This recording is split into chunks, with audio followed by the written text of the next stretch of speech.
Hello दोस्तों, education I में आपका बहुत बहुत स्वागत है। और आज का पहला क्वेश्चन आपके सामने है कि आपकी नीति आयोग का जो प्रमुख उद्देश्य है उसके बारे में पूछा गया है और आपको बताना है इसमें कौन सा कथन सही है। तो जो नीति आयोग है इसकी स्थापना 1 जनवरी 2015 को की गई थी और यह योजना आयोग की जगह इसको लाया गया था और योजना आयोग की स्थापना कब हुई थी 1950 में। और तो जो नीति आयोग का जो प्रमुख उद्देश्य है वो देखते हैं। पहला कथन कह रहा है कि सरकारी संघवाद को प्रोत्साहित करना, तो बिल्कुल ये कथन पहला ठीक है। जो नीति आयोग है इसका जो प्रमुख उद्देश्य है जो सरकारी संघवाद उसको वो बढ़ावा देना होता है। और दूसरा कथन कह रहा है यह अंतर विभागीय मुद्दों के समाधान हेतु एक मंच के रूप में कार्य करना है। तो दूसरा कथन भी ठीक है क्योंकि जो नीति आयोग है ये एक नीतिगत विचार मंच है और इसके अंतर्गत चाहे अंतर विभागीय मुद्दे हो या कोई दूसरे मुद्दे उसके लिए एक मंच के रूप में ये काम करता है। तो दूसरा कथन भी आपका क्या है ठीक है। तीसरा कथन कह रहा है गाँव को विकासात्मक प्रक्रियाओं में शामिल करना, ये तीसरा कथन भी ठीक है। चौथा कथन कह रहा है कि भारत में जनसंख्या की लाभांश का लाभ उठाना, तो इस हिसाब से चौथा क्वेश्चन भी ठीक है। तो आपका पहला दूसरा तीसरा चौथा चारों कथन ठीक है, इस हिसाब से आपका डी आपका सही आंसर है। और जो आपका जो नीति आयोग है ये गैर संवैधानिक निकाय है और इसका मुख्यालय आपका नई दिल्ली में है और योजना आयोग की कार्यप्रणाली के विपरीत ये काम करता है। और जो इसका जो चेयरपर्सन होता है वो आपका प्राइम मिनिस्टर होता है। और जो नीति आयोग है एक नीतिगत विचार मंच है, ये याद रखना ना। नेक्स्ट क्वेश्चन तरफ चलते हैं। नेक्स्ट क्वेश्चन आपके पूछ रहा है कि बोल रहा है कि जो अनुच्छेद 32 के तहत जो उच्चतम न्यायालय द्वारा जो रिट जारी करने के संदर्भ में पूछा गया है और आपको बताना है जो ये परिच्छेद है किसके बारे में ये बात हो रही है। तो ये कह रहा है यह न्यायालय द्वारा एक लोक अधिकारी को उसके विधि द्वारा प्रदत्त कर्तव्यों के निर्वहन हेतु निर्देशित करने के लिए जारी किया गया एक आदेश है। इसे प्राधिकार प्राप्त लोक अधिकारी द्वारा अपने कर्तव्यों के निर्वहन से मना करने की स्थिति में जारी किया जा सकता है। इसे किसी भी प्रकार के अधिकारी के विरुद्ध किसी भी प्रकार के कर्तव्यों तथा प्रशासनिक विधायी और अर्धन्यायिक न्याय के लिए भी जारी किया जा सकता है। इसका उपयोग लोक अधिकारियों से उनके सार्वजनिक कर्तव्यों का निष्पादन करने हेतु किया जाता है।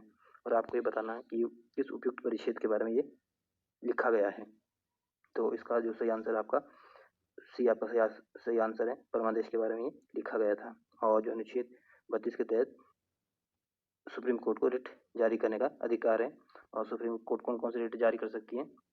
बंदी प्रत्यक्षीकरण, परमादेश, प्रतिषेध, उत्प्रेषण और अधिकार पीछा, ये अनुच्छेद 32 के तहत ये रिट जारी कर सकती है। और अनुच्छेद 256 के तहत यही रिट जो सुप्रीम कोर्ट जारी कर सकता है ये अनुच्छेद 226 के तहत हाई कोर्ट जारी कर सकता है। और जो ये जितने भी रिट हैं ये आपके जो ब्रिटिश का जो संविधान है ये ब्रिटेन की विधि से इसको लिया गया है। और जो प्रतिषेध है इसका अर्थ रोकना होता है और उत्प्रेषण का अर्थ प्रमाणित होना। और जो अधिकार पीछा है इसका अर्थ होता है आपका प्राधिकृत या वारंट द्वारा। नेक्स्ट क्वेश्चन है, आपको 3 कथन दिए गए हैं और आपको ये बताना है इसमें कौन सा कथन सही है। पहला कथन कह रहा है विधि की संयुक्त प्रक्रिया केवल कार्यपालिका के स्वेच्छाचारी कार्रवाई के विरुद्ध न्यायिक जांच का प्रावधान करती है। तो पहला कथन गलत है, ये केवल कार्यपालिका के विरुद्ध में न्यायिक जांच का प्रावधान नहीं करती बल्कि जो विधायिका है उसके विरुद्ध भी ये न्यायिक जांच का प्रावधान करती है। तो इस वजह से क्या हो जाता है, पहला कथन गलत हो जाता है। दूसरा कथन कह रहा है विधि द्वारा स्थापित प्रक्रिया विधायिका और कार्यपालिका दोनों को की स्वेच्छाचारी कार्रवाई के विरुद्ध न्यायिक जांच का प्रावधान करती है।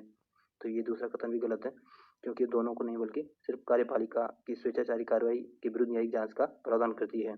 और जो गोपालन वाद था 1950 में जो आया था इसमें इसको जोड़ा गया था और उस समय सुप्रीम कोर्ट ने निर्णय दिया था कि जो अनुच्छेद 21 के तहत संरक्षण केवल कार्यपालिका की स्वेच्छाकारी कार्रवाई के विरुद्ध उपबंध होगा, न कि विधायिका कार्यवाही में। तो याद रखना ये सिर्फ आपको कार्यपालिका में मिलता है ना कि विधायिका में।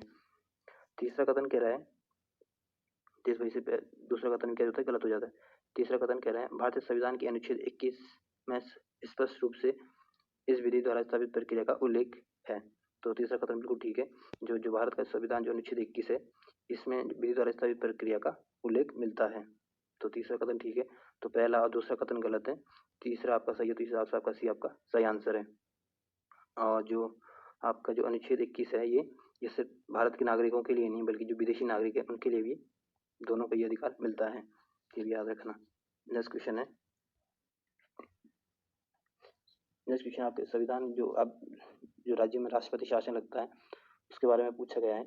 और आपको ये बताएं, 3 कथन दिए गए हैं कि इनमें कौन सा कथन सही है। और मैं आपको पहले ही बता देता हूँ, जो राष्ट्रपति शासन लगता है राज्य में, ये इसके 2 आधार होते हैं। एक तो अनुच्छेद 356 के तहत लगता है और दूसरा अनुच्छेद 365 के अनुसार लगाया जाता है। अनुच्छेद 356 का प्रयोग तब किया जाता है जब कोई राज्य का जो शासन होता है संविधान के अनुसार नहीं चलाया जाता है और राष्ट्रपति को ये लगे कि ये संविधान का इसमें उल्लंघन हो रहा है और संविधान के अनुसार ये कार्य नहीं कर रहा है, तो 356 का सहारा लेकर वहाँ राष्ट्रपति शासन लगा दिया जाता है। और अनुच्छेद 365 जब कोई केंद्र द्वारा कोई योजना या कुछ भी मतलब कोई निर्देश दिए गए हैं और उसका अनुपालन करने में वो विफल रहता है, अनुपालन में विफल रहता है, तब 365 का प्रयोग करके वहाँ राष्ट्रपति शासन लगाया जाता है। तो चलो इसके कथन देखते हैं। पहला कथन कह रहा है कि राज्य संघ द्वारा दिए गए निर्देशों के अनुपालन में विफल रहता है। तो पहला कथन ठीक है, कह रहा है कि जब राज्य संघ द्वारा कोई निर्देश दिए गए और उसके अनुपालन में ये विफल रहता है तो अनुच्छेद 365 का प्रयोग करके यहाँ इस पर राष्ट्रपति शासन लागू किया जा सकता है। तो ये ठीक है और ये 365 के जो आपका अनुच्छेद है इसके तहत लागू होता है। दूसरा कथन कह रहा है राष्ट्रपति को यह समाधान हो जाता है कि राज्य का शासन संविधान के प्रावधानों के अनुसार नहीं चलाया जा सकता। तो ये कथन भी ठीक है। ये अनुच्छेद 356 के अनुसार अगर राष्ट्रपति को ये लगे कि राज्य का जो शासन है जो संविधान के प्रावधानों के अनुसार नहीं चल रहा है तो वो 356 का प्रयोग करके राष्ट्रपति शासन लागू कर सकता है। तीसरा कथन कह रहा है कानूनी व्यवस्था को बाधित करने वाली हिंसक घटनाएं घटित होती है। तो इस टाइप का कोई भी हमारे भारत के संविधान कोई उल्लेख नहीं किया गया है भारतीय संविधान में, जिस हिसाब से ये कथन क्या हो जाता है, गलत हो जाता है।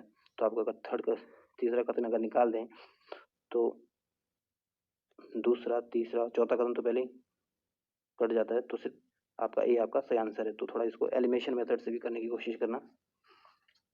नेक्स्ट क्वेश्चन तरफ चलते हैं। ये कह रहा है कि हाल ही में जो भारतीय रिजर्व बैंक है द्वारा एक स्थायी जमा सुविधा आरंभ करने पर विचार किया जा रहा है, इसका उद्देश्य क्या है? जिसका उद्देश्य है, आपके 4 ऑप्शन दिए और आपको ये बताना कि कौन सा उद्देश्य इसका सही है। तो इसका सही आंसर आपका बी आपका सही आंसर है। बैंकों में आरबीआई फंड आरक्षित करने की अनुमति प्रदान करने और उनके पास उपलब्ध अतिरिक्त तरलता को अवशोषित करना इसका प्रमुख उद्देश्य है ना, इसका मुख्य उद्देश्य ये है।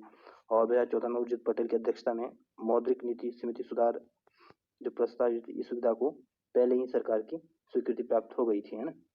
तो दोस्तों अगर ये वीडियो पसंद आती है तो अपने दोस्तों के साथ इसको जरूर शेयर करें। फिर मिलेंगे एक नई वीडियो के साथ, तब तक के लिए जय हिंद।